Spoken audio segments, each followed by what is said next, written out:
ಈ ಏನಿದೆ ಸರ್ ಈ ಜೀವನದಲ್ಲಿ?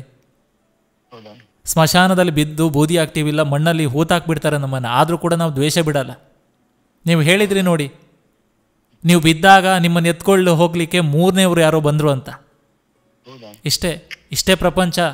ಇದರ ಅರ್ಥ ನಮಗೋಸ್ಕರ ನಾವು ಬದುಕಬೇಕು. ಇದ್ದಾಗ ಎಲ್ಲರೂ ಬರ್ತಾರೆ. ನಿಮ್ಮ ಕೈಲಿ ಹಣ ಇರ್ತಾರ, ಪ್ರತಿಯೊಬ್ಬರು ಬರ್ತಾರೆ. ಅದೇ ನೀವು ಖಾಲಿ ಆದಾಗ ಯಾರೂ ಬರಲ್ಲ. ಅದಕ್ಕೋಸ್ಕರ ನಾನು ಹೇಳೋದಷ್ಟೇ, ನಮಗೋಸ್ಕರ ನಾವು ಬದುಕಬೇಕು. ಹೌದಾ ನಮಸ್ಕಾರ. ನಮಸ್ಕಾರ. ಆರಾಮಾ? ಆರಾಮಣ್ಣ ಆರಾಮ. ಎಸ್. ಸೊ ನಿಮ್ಮ ಕಥೆಯನ್ನು ಒಂದಿಷ್ಟು ಜನ ಕೇಳೋಕೆ ರೆಡಿ ಆಗಿದ್ದಾರೆ. ಸೊ ನಿಮ್ಮ ಕಥೆನ ಹೇಳ್ಬೋದು. ಆ್ಯಂಡ್ ಒಂದು ಮಾತು, ನಿಮ್ಮ ಊರಿನ ಹೆಸರನ್ನು ಹೇಳೋದು ಬೇಡ, ಹಾಗೆ ನಿಮ್ಮ ಹೆಸರನ್ನು ಹೇಳೋದು ಬೇಡ. ಸೊ ನೀವು ಯಾರ ಹೆಸರನ್ನು ಹೇಳ್ತೀರಾ, ಸೊ ಆ ವ್ಯಕ್ತಿ ಹೆಸರನ್ನು ಹೇಳೋದು ಬೇಡ ಅನ್ನೋದು ಸೂಕ್ತ ಅನಿಸುತ್ತೆ. ಹೇಳಿ ಸರ್. ಹೌದಣ್ಣ. ಎಸ್ ಅಣ್ಣ ಸರ್. ವಿಷಯ ಏನಿಲ್ಲಣ್ಣ, ನಾನು ಒಂದು ಕೈಯಲ್ಲಿ ಇವಾಗ ಫಾಸ್ಟ್ ಫುಡ್ ಮಾಡ್ತಾ ಇದ್ದೀನಿ. ಮುಂಚೆ ನಾನು ಫಾಸ್ಟ್ ಫುಡ್ ಮಾಡ್ತಾ ಇದ್ದೀನಿ ಅಣ್ಣ ತುಮಕೂರಲ್ಲಿ. ಓಕೆ. ಒಳ್ಳೆ ವ್ಯಾಪಾರ, ಒಳ್ಳೆ ಇತ್ತು. ನನಗೆ ಲೈಫ್ ನಮ್ಮ 3 ಅಕ್ಕನ ಮದುವೆ ಮಾಡಿ ಕೊಟ್ಟೆ ಅಣ್ಣ. ಎಲ್ಲ ಚೆನ್ನಾಗಿದ್ದೆ. Okay. ಒಂದು ಆಕಸ್ಮಿಕವಾಗಿ ಬೈಕ್ ಸ್ಕಿಡ್ ಬಿದ್ದು ಎಡದ ಕೈಯಲ್ಲಿ ಸ್ವಾಧೀನ ಇಲ್ಲ. ಓಕೆ. ಮುಂದೆ ಲೈಫಲ್ಲಿ ಮದುವೆ ಎಲ್ಲ ಫಿಕ್ಸ್ ಆಗಿತ್ತಣ್ಣ. ಎಲ್ಲ ಒಂದೇ ಒಂದು ಕಾರಣ, ಕೈ ಸ್ವಾಧೀನ ಇಲ್ಲ ಅಂತ ತುಂಬಾ ಖರ್ಚು ಮಾಡಿದೆ ಅಣ್ಣ. 10-15 ಲಕ್ಷ ಗಂಟೆ ಖರ್ಚು ಮಾಡಿದೆ. ಆದ್ರೆ ಸ್ವಾಧೀನ ಬರಲ್ಲ ಅಂತ ಹೇಳಿದ್ಮೇಲೆ 10-15 ಲಕ್ಷ? ಹೌದಣ್ಣ. ಇಲ್ಲಿ ಬರೀ ಉಡುಪಿಯಲ್ಲಿ 4.5 ಲಕ್ಷ ಒಂದು ಆಪರೇಷನ್, ಕಾಲಿದ್ದು ನರ ತೆಗೆದು ಕೈಗೆ ಸಿಕ್ಕಿದ್ರು. ರೆಡಿ ಆಗ್ತದೆ ಕ್ರಮೇಣ ಮತ್ತೆ ಹೇಳಿದ್ರು, ಕ್ರಮೇಣ ರೆಡಿ ಆಗ್ತದೆ ಅಂತ ಹೇಳಿದ್ರು. ಅದಕ್ಕೆ ನಾನು ಮತ್ತೆ ಔಷಧ ಮಾಡೋದನ್ನೇ ಬಿಟ್ಟಿದ್ದೇನೆ. ಆದಷ್ಟು ಆಯುರ್ವೇದಿಕ ಮಾಡಿದೆ.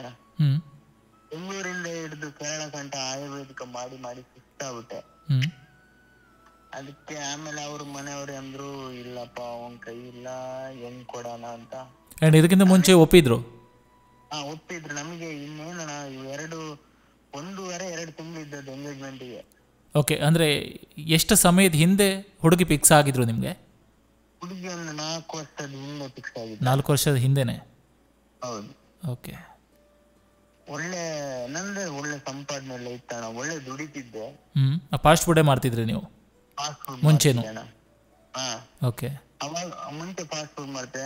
ಒಳ್ಳೆ ಬಿಸ್ನೆಸ್ ಇತ್ತು, ಒಳ್ಳೆ ಸಂಪಾದನೆ ಇತ್ತು, ಎಲ್ಲ ಇತ್ತು. ಆದ್ರೆ ಹುಡುಗಿಗೆ ತಂದೆ ತಾಯಿ ಇಲ್ಲ. ಅವ್ರ ಮಾವಂದಿಕ್ರ ಮಾತು, ದೊಡ್ಡ ಮನ ಮಕ್ಕಳ ಮಾತು ಕೇಳ್ಬೇಕಿತ್ತು. ಆದ್ರೆ ಅವ್ರದ್ದೇನ್ ತಪ್ಪಿಲ್ಲಣ್ಣ. ಅಂದ್ರೆ ಅವ್ರ ಹುಡುಗಿ ಬಗ್ಗೆ ಆಲೋಚನೆ ಮಾಡ್ತಾರಲ್ವಾ. ನಾವ್ ಎಷ್ಟು ಚೆನ್ನಾಗಿ ನೋಡ್ತೀನಿ ಅಂದ್ರು ಅವರು ಕೊಡಕ್ಕೆ ಹಿಂದೆ ಮುಂದೆ ನೋಡ್ಕೊಂಡ್ರು. ಆದ್ರೆ ನಾನ್ ಹೇಳಿದೆ, ಅವ್ರ ಲೈಫ್ ಅವ್ರಿಗೆ, ಅವ್ರು ಚೆನ್ನಾಗಿರೋದಾದ್ರೆ ನಮ್ಮಿಂದ ಏನ್ ಅಭ್ಯಂತರ ಇಲ್ಲ, ಚೆನ್ನಾಗಿರ್ಲಿ. ಒಟ್ಟು ಎಲ್ಲ ಸಿಕ್ಕಿದ್ರೆ ಒಂದ್ ಮಾತಾಡೋಂಗಿರ್ಲಿ. ಏನ್ ಫೋನ್ ಕಾಲ್ ಎಲ್ಲ ಮಾಡಕ್ ಆಗಲ್ಲಪ್ಪ, ನೀನು ಹುಡುಗಿಗೆ ಏನ್ ತೊಂದ್ರೆ ಹೋಗ. ನಾನ್ ಲೈಫಲ್ಲಿ ನಮ್ಗೆ ಬೇಕು ಅಂತ ಇಷ್ಟಪಟ್ಟದಕ್ಕೆ ಯಾವತ್ತೂ ನಾನು ಅಡ್ಡ ಬರಲ್ಲ ಅಂತ ಹೇಳಿದೆ. ಏನಾದ್ರೂ ಚೆನ್ನಾಗಿದ್ರೆ ನಮ್ಗೂ ಸಂತೋಷ, ಚೆನ್ನಾಗಿರ್ಲಿ. ಅವ್ರಿಗೆ ಮದ್ವೆ ಆಯ್ತು, ಅವರು ಚೆನ್ನಾಗಿದ್ದಾರೆ. ಆದ್ರೆ ನಮ್ ಲೈಫಲ್ಲಿ ನೋಡಿ ಅಣ್ಣ, ನಾವು ತುಂಬಾ ಕಷ್ಟಪಟ್ಟೆ. ಏನ್ ಮಾಡೋಣ, ನಮ್ ಲೈಫ್ ಹಿಂಗಾಗಿತ್ತು. ಅಂದ್ರೆ ಜಮೀನ್ ಇದೆ, ತೋಟ ಇದೆ, ಎಲ್ಲ ಇದೆ. ಏನಿದ್ರು ಇವಾಗ ಒಂದು ಪ್ರಯೋಜನ ಇಲ್ಲ. ನಾನು ತಾಯಿ ಇದ್ರೆ ಒಳ್ಳೆ, ನಾನು ಒಬ್ಬನೇ ದುಡಿಬೇಕು. ತಾಯಿ ಚೆನ್ನಾಗಿದ್ದಾರೆ, ದುಡಿತಾರೆ, ಹಾಲು ಕರೀತಾರೆ. ಇದು ನಮ್ ಲೈಫ್ ಅನ್ನ. ಅಂದರೆ 4 ವರ್ಷದ ಹಿಂದೆ ನಿಶ್ಚಿತಾರ್ಥ ಆದಂಥ ಒಂದು ಹುಡುಗಿ ನಿಮಗೆ, ಸೊ ನಿಮ್ಗೆ ಈ ರೀತಿ ಘಟನೆಗಳು ನಡೆದ ಬಳಿಕ ಇವ್ರ ಜೊತೆ ಮದುವೆ ಆಗ್ಲಿಕ್ಕೆ ನನಗೆ ಇಷ್ಟ ಇಲ್ಲ ಅಂತ ಹೇಳಿದ್ರು. ಹುಡುಗಿ ಇಷ್ಟ ಇಲ್ಲ ಅಂತ ಹೇಳಿಲ್ಲ, ಅವ್ರ ದೊಡ್ಡಮ್ಮನ ಮಕ್ಕಳು ನಾವು ಕೊಡಲ್ಲ ಅಂತ ಲಾಸ್ಟ್ಗೆ ಕರೆಕ್ಟ್ ನಿರ್ಧಾರ ಮಾಡ್ಬಿಟ್ರು ಅವರು. ಅವನು ಅಂಗವಿಕಲ, ಅವ್ನಿಗೆ ಹೆಂಗ್ ಕೊಡೋಣ, ಅವ್ನು ಹೆಂಗೆ ಸಾಕ್ತಾನೆ ಅನ್ನುವ ಅವ್ರ ಮೈಂಡ್ ಫುಲ್ ವಾಶ್ ಮಾಡ್ಬಿಟ್ರಣ. ಲಾಸ್ಟ್ ಮೂಮೆಂಟ್ ಆಗಿ ಹೇಳಿದೆ, ಅವ್ರಿಗೆ ಒಪ್ಪಿಲ್ಲಾನೆ ಪರವಾಗಿಲ್ಲ, ನನ್ನ ಮದುವೆ ಆಗ್ತೀನಿ ಅಂದ್ರೆ ಲಾಸ್ಟ್ಗೆ ಇಲ್ಲ, ನಾವು ಬೇರೆಯವರಿಗೆ ಫಿಕ್ಸ್ ಆಗ್ಬಿಟ್ಟಿದೀವಿ ಅಂದ್ರು. ಅವಾಗ ನನ್ ಮನಸ್ಸು ನೋವಾಗ್ಬಿಟ್ಟು, ನಮ್ಮ ಮನೆಯವ್ರು ನೋಡಿದ ಹುಡುಗಿನ ಆಗ್ತೀನಿ ಅಂತ ಹೇಳಿದ್ಮೇಲೆ ಅಷ್ಟು ಗಂಟೆ ನಾನು ಆಗ್ತೀನಿ ಅಂತಾನೆ ಹೇಳ್ತಿದ್ದು. ಆಮೇಲೆ ನಮ್ಮನೆ ಇನ್ನು ಕೈ ಫುಲ್ ರೆಡಿ ಆಗಲ್ಲ ಅಂತ ಹೇಳಿದ್ಮೇಲೆ ಅವ್ರ ಮನೆಯವರು, ಅವ್ರ ದೊಡ್ಡ ಮಕ್ಕಳು, ನಿನ್ ಲೈಫ್ ಹಂಗೆ ಹಿಂಗೆ ಅಂತ ಹೇಳಿದ್ಮೇಲೆ ಅವರು ಮನಸ್ಸು ಚೇಂಜ್ ಆಗ್ಬಿಡ್ತಾನ. ಅವ್ರು ಮದುವೆಗೆ 1 ತಿಂಗಳು ಮುಂಚೆ ಹೇಳಿದೆ ಅಣ್ಣ, ನಾನು ನಿಮ್ ಮನೆಯವರಿಗೆ ಬೇಡ, ನೀನ್ ನನ್ನ ನಂಬುದಾದ್ರೆ ನಾನ್ ಬಾ, ನೀನ್ ಚೆನ್ನಾಗಿ ನೋಡ್ಕೊಂತೀನಿ ಅಂತ ಹೇಳಿದೆ. ಅದಕ್ಕೆ ನಮ್ಮ ಮನೆಯವ್ರಿಗೆ ಮಾತು ಕೊಟ್ಟಿದ್ದೆ, ಒಂದ್ ಮಾಡಕ್ ಆಗಲ್ಲ ಅಂತ ಹೇಳಿದ್ರು. ಸರಿ, ನೀವು ಎಲ್ಲಾದ್ರೂ ಚೆನ್ನಾಗಿರೋದಾದ್ರೆ ನಮ್ ಸಂತೋಷ ಅಂತ ಹೇಳ್ಬಿಟ್ಟೆ. ನಿಮ್ಮ ತಾಯಿಗೆ ಒಬ್ಬರೇ ಮಗನ ನೀವು? ನನ್ನ ತಾಯಿಗೆ ಒಬ್ಬನೇ ಮಗ, 3 ಅಕ್ಕಂದಿರು. ಹ್ಞೂ ಹ್ಞೂ ಹ್ಞೂ ಎಲ್ಲರನ್ನು ಕೊಟ್ಟು ಚೆನ್ನಾಗಿದ್ವಿ ಅಣ್ಣ. ಲಾಸ್ಟ್ ಟೈಮ್ ನನ್ಗೆ ಬೈಕ್ ಸ್ಕಿಡ್ ಆಗಿ ಫಾದರ್ ಮೇಲೆ ಆ್ಯಂಡ್ ರೈಟ್ ಸೈಡ್ ಕೈಯಾ ಲೆಫ್ಟ್ ಸೈಡಾ ಏನೋ ಹೇಳಿದ್ರಿ? ಲೆಫ್ಟ್ ಅಣ್ಣ. ಲೆಫ್ಟ್ ಸೈಡ್ ಕೈ. ಹಾ, ನೋವು ಎಲ್ಲ ಇದೆ ಅಣ್ಣ. ಹ್ಞೂ ಎತ್ತಕ್ಕಾಗಲ್ಲ, ಬೆರಳು ಮಟ್ಟಕ್ಕ. ಆದ್ರೆ ನಾವು ಕೆಲ್ಸ ಅಂದ್ರೆ ಅಣ್ಣ ಯಾವ್ದು ಆಗಲ್ಲ ಅಂತ ಇಲ್ಲ. ಅಡುಗೆಯಿಂದ ಹಿಡಿದು ಹಸು ಕೆಲ್ಸ, ಹುಲ್ಲು ತರೋದು, ಸೊಪ್ಪು ತರೋದು ಯಾವ್ದು ಆಗಲ್ಲ ಅಂತ ಹೇಳಲ್ಲ ಅಣ್ಣ ನಾನು. ಈಗಲೂ ಕೂಡ ಅದ್ರ ಜೊತೆ ಈಗಲೂ ಕೂಡ ಫಾಸ್ಟ್ ಫುಡ್ ಅಂಗಡಿಯನ್ನು ನೀವು ಒಬ್ಬರೇ ಇಟ್ಕೊಂಡಿರೋದಾ? ನಾನು ಇವಾಗ ಜನ ಇಲ್ಲ ಅಣ್ಣ. ನನಗೆ ಮೈನ್ ಅಂದ್ರೆ ಕಟಿಂಗ್ ಮಾಡಕ್ ಮತ್ತೆ ನಾವು ಮಾಡಿದ ಐಟಮ್ ಕೊಡಕ್ ಒಬ್ರು ಜನ ಬೇಕು. ಹುಡುಗರು ಯಾರು ಸಿಕ್ಕಲ್ಲ ಅಂತ ಕಾರಣ, ನಮ್ಮ ಅಮ್ಮ ಒಬ್ರೇ ಅಂತ ಕಾರಣಕ್ಕೆ ಇವಾಗ 1 ವರ್ಷ ಆಯ್ತಣ್ಣ ನಾನು ಅಂಗಡಿ ಬಿಟ್ಟು. ಇವಾಗ ಅಂಗಡಿ ಇಲ್ವಾ? ಅಂಗಡಿ ಬಿಟ್ಟಿದ್ದೀನಿ ಅಣ್ಣ. ಇವಾಗ ನಮ್ಗೆ ಜನ ಇಲ್ಲಲ್ಲ. ಮನೆಯಲ್ಲಿ ಜಮೀನ್ ಇದೆ ಅಣ್ಣ, 1.5-2 ಎಕರೆ ಜಮೀನ್ ಇದೆ. ಅದನ್ನ ನೋಡಕ್ಕೂ ಜನ ಇಲ್ಲ. ಅಡಿಕೆ ತೋಟ ಇದೆ. ಅದಕ್ಕೆ ಇವಾಗ ಅಮ್ಮ ಅಂದ್ರು ಬೇಡ ಬಿಡು, ಮನೆಯಲ್ಲಿ ಕೃಷಿ ಜೊತೆ ಇರೋಣ, ಫಾಸ್ಟ್ ಫುಡ್ ಬೇಡ. ಹೇಗೆ 1 ವರ್ಷ ಆಗ್ತಾ ಬಂತಷ್ಟೇ ನಾನು. ಆದ್ರೂ ಕೆಲಸ ಕರೆದಿದ್ರು ನನ್ನ. 30,000 ಕೊಡ್ತೀನಿ ಬಾಪ, ಕಿಚನ್ ಕೆಲಸ ಮಾಡು, ನಿಂಗೆ ಹುಡುಗರು ಕೊಡ್ತೀನಿ ಅಂತ ಹೇಳಿದ್ರು. ಅಲ್ಲೊಂದು ಜಾತ್ರೆಗೆ 1 ವಾರ ಮಾಡ್ಬಿಟ್ಟು ಬಂದಿದೆ ನನ್ನ ಕೆಲಸ. ನಾನು ಅಮ್ಮನ್ ಬಿಟ್ಟು ಒಬ್ರನ್ನ ಬಿಟ್ಟು ಬರಕ್ ಆಗಲ್ಲ ಅಂತ ಹೇಳ್ಬಿಟ್ಟೆ. ಒಳ್ಳೆ ಅವರು ಸೌಕರ್ಯ ಒಳ್ಳೆಯವರಣ್ಣ, ಮಂಡ್ಯದವರು. ಅವರು ಗಡಿ ಫೋನ್ ಮಾಡಿ ಬಾ ಬಾ ಅಂತ ಹೇಳ್ತಿದ್ರೆ ನಮ್ಗೆ ಹೋಗಕ್ ಆಗ್ತಿಲ್ಲ. ಆ್ಯಂಡ್ ಮನೇಲಿ ಒಬ್ಬರೇ, ತಾಯಿ ಕೂಡ ಒಬ್ಬರೇ ಇರೋದಲ್ಲ? ಹೌದಣ್ಣ, ಹೌದು. ತಾಯಿನ ಬಿಟ್ಟು ಹೋಗಕ್ ಆಗ್ತಿಲ್ಲ. ಎಸ್, ನಾನು ಈಗಲೂ ಕೂಡ ನೀವು ಫಾಸ್ಟ್ ಫುಡ್ ಮಾಡ್ತಿದ್ರಿ ಅಂತ ತಿಳ್ಕೊಂಡೆ. ಸೊ ಮನೇಲಿ ಯಾರು ಇಲ್ಲ, ಹಂಗೆ ಒಬ್ಬರೇ ಮಾಡೋಕ್ಕಾಗಲ್ಲ ಅಂತ ರೀಸನ್ನಿಂದ ಬಿಟ್ಟು ಬಂದ್ರಿ ಅಂತ ಹೇಳಿದ್ರಿ. ನಾನು ಕೇಳೋದಿಷ್ಟೇ, ತುಂಬ ಜನ ಇದೇ ರೀತಿ ಹೇಳ್ತಾರೆ, ಪ್ರೀತಿಲಿ ಎಷ್ಟೋ ಜನ ಸೋತಿದ್ದಾರೆ ಅಲ್ವಾ? ಎಷ್ಟೋ ಜನ ಗೆದ್ದಿದ್ದಾರೆ, ಇನ್ನೆಷ್ಟೋ ಜನ ಸೋತಿದ್ದಾರೆ. ಆ್ಯಂಡ್ ನಾನು ಈ ಮೂಲಕ ಒಂದಿಷ್ಟು ಸಂದೇಶ ಕೊಡೋದಿಷ್ಟ ಇವರೇ, ಯಾವುದಾದ್ರೂ ವ್ಯಕ್ತಿನ ಅಥವಾ ಯಾವುದಾದ್ರೂ ಹುಡುಗಿನ ಅಥವಾ ಹುಡುಗನ ನಾವು ಪ್ರೀತಿಸಿದರೆ ಕೊನೆ ತನಕ ಜೊತೆಗಿರಬೇಕು, ಕೊನೆ ತನಕ ಜೊತೆಗಿರಬೇಕು. ಆ್ಯಂಡ್ ಇನ್ನೊಂದು ಹೇಳ್ತೀನಿ ಸರ್, ಆ್ಯಂಡ್ ಅವರಿಗೆ ನಮ್ಮ ಜೊತೆ ಬಾಳುವಂಥ ಯೋಗ್ಯತೆ ಇಲ್ಲ ಅಂತ ತಿಳ್ಕೊಬೇಕಷ್ಟೇ ಅಲ್ವಾ? ಯಾವತ್ತು ನಮ್ಮನ್ನು ಕೂಡ ನಾವು ಯಾವತ್ತೂ ಡಿಮೋಟಿವೇಟ್ ಆಗಬಾರ್ದು. ಇಲ್ಲ, ನಾನು ಅವತ್ತು ಎಲ್ಲರೂ ಅನ್ಕೊಂಡ್ಬಿಟ್ಟಿದ್ರು ಆ ಹುಡ್ಗಿನ್ ಬಿಟ್ಟು ಇವ್ನು ಬದುಕಲ್ಲ, ಇಲ್ಲ ಅವನು ಏನೋ ಸುಸೈಡ್ ಮಾಡ್ಕೊಂತಾರೆ, ಏನೋ ಕುಡಿಯಕ್ಕೆ ಕಲಿತಾನೆ ಅಂತ ಹೇಳ್ತಿದ್ರು. ನಾನು ಹೇಳಿದೆ, ನನ್ನ ತಂದೆ ತಾಯಿ ಶಿಸ್ತು ಮಾಡಿ, 25 ಏಜ್ ಆಯ್ತು, ಅವರು ಚೆನ್ನಾಗಿ ನೋಡ್ಕೊಂಡಿದ್ದಾರೆ. ಮೊನ್ನೆ ಬಂದ ಹುಡುಗಿಗೆ ನಾವು ಅವ್ರಿಗೋಸ್ಕರ ನಮ್ ಜೀವನ ಕಳ್ಕೊಳಕ್ ಆಗ್ತೀವ? ನನ್ನ ನಂಬ್ಕೊಂಡು ನಮ್ ತಾಯಿ ಇಲ್ವಾ? ಎಸ್, ಖಂಡಿತ. ನನ್ನ ತಾಯಿನ ಬಿಟ್ಟು ನಂಗೆ ಹೋಗಕ್ ಆಗ್ತೀವಣ್ಣ? ನನ್ನನ್ನೇ ನಂಬ್ಕೊಂಡು ಅವಾಗ್ಲೇ ಅಲ್ಲಿ ಇಲ್ಲಿ ಕೆಲ್ಸಕ್ಕೆ ಹೋಗಿ ನಮ್ಮನ್ನ ಸಾಕಿದ್ದಾರೆ. ಆಡೋರು ಎಷ್ಟೋ ಆಡ್ಕೊಂತಾರಣ್ಣ. ಅವನ್ ಸಾಯ್ತಾನೆ, ಅವ್ರು ಬರೀ ಇದ್ದೆ ತಲೆಯಲ್ಲಿ ಕೆಟ್ಟ ಆಲೋಚನೆ. ನಮ್ಮನ್ನ ತಲೆ ಕೆಟ್ಟು ತುಂಬಾ ಜನ ಎಣ್ಣೆ ಪಾರ್ಟಿ ಮಾಡೋಣ, ಇಲ್ಲ ನಾ ಹುಡುಗಿಯನ್ ಮರೆಯಕ್ಕೆ ಎಣ್ಣೆ ಹೊಡಿ, ಅಲ್ಲಿ ಕರಿ ಇಲ್ಲಿ ಕರಿ, ತುಂಬಾ ಜನ ಕರ್ದಿದಾರಣ್ಣ. ನಾನ್ ಹೇಳ್ದೆ, ಮನಸ್ಸಲ್ಲಿ ಇರ್ತಾರೆ ಅಷ್ಟೇ. ನಾವು ಬ್ಯಾಡ್ ಹ್ಯಾಬಿಟ್ ಮಾಡ್ಕೊಂಡು ನಮ್ ಜೀವನ ಹೆಂಗೋ ನಾನು ಇಷ್ಟು ಇದು ಯಾವ ರೀತಿ ಅಂದ್ರೆ, ಚಿಂತೆನ ಮರೆಯೋಕೆ ಎಣ್ಣೆ ಹೊಡೆದ್ರೆ ಏನ್ ಪರಿಹಾರ? ಏನಿಲ್ಲ ಇವಾಗ ಅಲ್ವಾ? ನಮ್ಮ ದೇಹದಲ್ಲಿರುವಂಥ ಒಂದಿಷ್ಟು ಏನು ಶ್ವಾಸಕೋಶ ಅಂತೀವಿ, ಲಿವರ್ ಅಂತೀವಿ, ಎಲ್ಲ ಹಾಳಾಗ್ಬಿಡುತ್ತೆ ಅಲ್ವಾ? ಎಲ್ಲ ಸಮಸ್ಯೆಗೂ ಏನು ಟೆನ್ಷನ್ ಬಂತು ಅಂದ್ಕೊಳ್ಳೆ ಕುಡಿತಾ ಕೂತ್ಕೊಂಡ್ರೆ ಏನು ಪ್ರಯೋಜನ?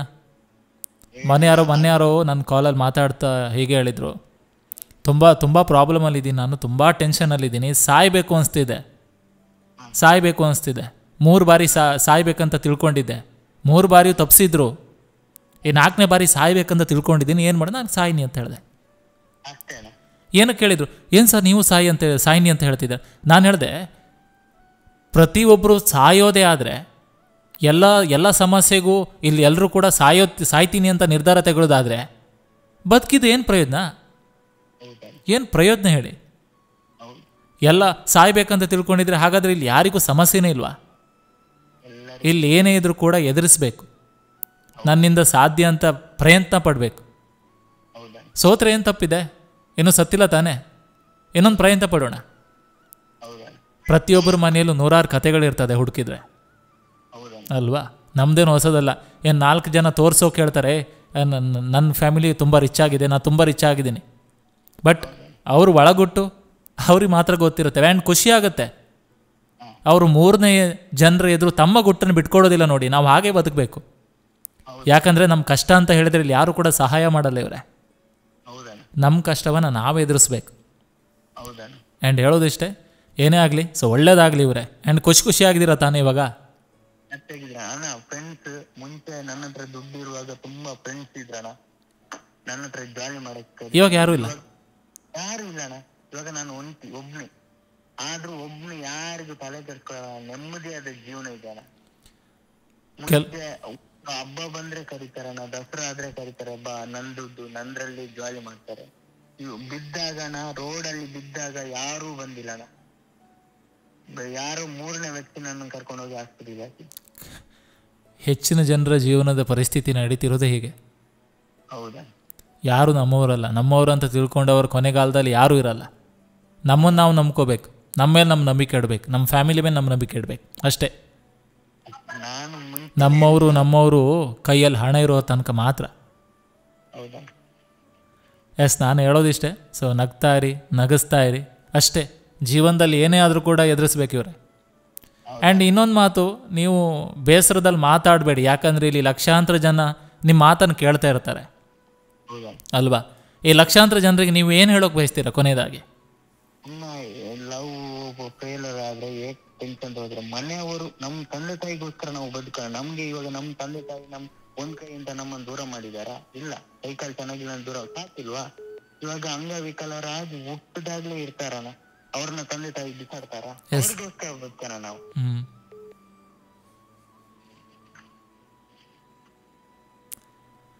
ಜೀವನದಲ್ಲಿ ಪ್ರತಿಯೊಬ್ಬರು ಕೂಡ ನೂರಾರು ಸಮಸ್ಯೆಗಳನ್ನು ಇಟ್ಕೊತಾರೆ.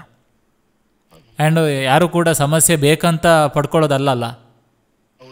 ಆ್ಯಂಡ್ ನಾನು ಪ್ರತಿ ಬಾರಿ ಮೊನ್ನೆ ಅಷ್ಟೇ ಒಂದು ಮಾತು ಹೇಳಿದ್ದೆ, ನಮ್ಮ ಟೈಮ್ ಸರಿ ಇಲ್ಲ ಅಂದ್ಕೂಳೆ ನಾವು ಗಡಿಯಾರನ್ನು ತೋರಿಸಿ ಹೇಳ್ತೀವಿ, ನನ್ನ ಟೈಮ್ ಸರಿ ಇಲ್ಲ, ಈ ಗಡಿಯಾರ ಕೆಟ್ಟದು ಅಂತ ಅಲ್ವಾ? ನನ್ನ ಟೈಮ್ ಸರಿ ಇಲ್ಲ ಅಂತ ಹೇಳ್ತೀವಿ. ಅದೇ ನಮ್ಗೆ ಏನಾದರೂ ಖುಷಿ ಆದರೆ ನನ್ನ ಟೈಮ್ ತುಂಬ ಚೆನ್ನಾಗಿದೆ ಅಂತೇವೆ. ಅಂದರೆ ನಾವು ಖುಷಿಯಾಗಿದ್ದಾಗ ಟೈಮ್ ಸರಿ ಇದೆ, ಖುಷಿ ಕೆಟ್ಟಾಗ ಟೈಮ್ ಸರಿ ಇಲ್ವಾಗಾದರೆ? ಇಲ್ಲಿ ಎಲ್ಲದೂ ಸರಿ ಇರುತ್ತೆ ಇವರೇ, ನಮ್ಮ ಮನಸ್ಥಿತಿಗಳು ಸರಿ ಇರಲ್ಲ ಅಷ್ಟೇ. ಮೊದಲು ನಮ್ಮನ್ನು ನಾವು ಪ್ರೀತಿಸ್ಬೇಕು, ಪ್ರತಿ ಕ್ಷಣವನ್ನು ಆನಂದಿಸ್ಬೇಕು, ಪ್ರತಿಯೊಬ್ಬರನ್ನು ಕೂಡ ಪ್ರೀತಿಸ್ಬೇಕಷ್ಟೇ. ಇರೋ ತನಕ ಏನಿದೆ ಸರ್ ಈ ಜೀವನದಲ್ಲಿ, ಸ್ಮಶಾನದಲ್ಲಿ ಬಿದ್ದು ಬೂದಿ ಆಗ್ತೀವಿಲ್ಲ, ಮಣ್ಣಲ್ಲಿ ಹೂತಾಕ್ಬಿಡ್ತಾರೆ ನಮ್ಮನ್ನು, ಆದರೂ ಕೂಡ ನಾವು ದ್ವೇಷ ಬಿಡಲ್ಲ. ನೀವು ಹೇಳಿದ್ರಿ ನೋಡಿ, ನೀವು ಬಿದ್ದಾಗ ನಿಮ್ಮನ್ನು ಎತ್ಕೊಳ್ಳು ಹೋಗಲಿಕ್ಕೆ 3ನೇವ್ರು ಯಾರೋ ಬಂದರು ಅಂತ. ಇಷ್ಟೇ ಪ್ರಪಂಚ. ಇದರ ಅರ್ಥ ನಮಗೋಸ್ಕರ ನಾವು ಬದುಕಬೇಕು. ಇದ್ದಾಗ ಎಲ್ಲರೂ ಬರ್ತಾರೆ, ನಿಮ್ಮ ಕೈಲಿ ಹಣ ಇರ್ತಾರ, ಪ್ರತಿಯೊಬ್ಬರು ಬರ್ತಾರೆ.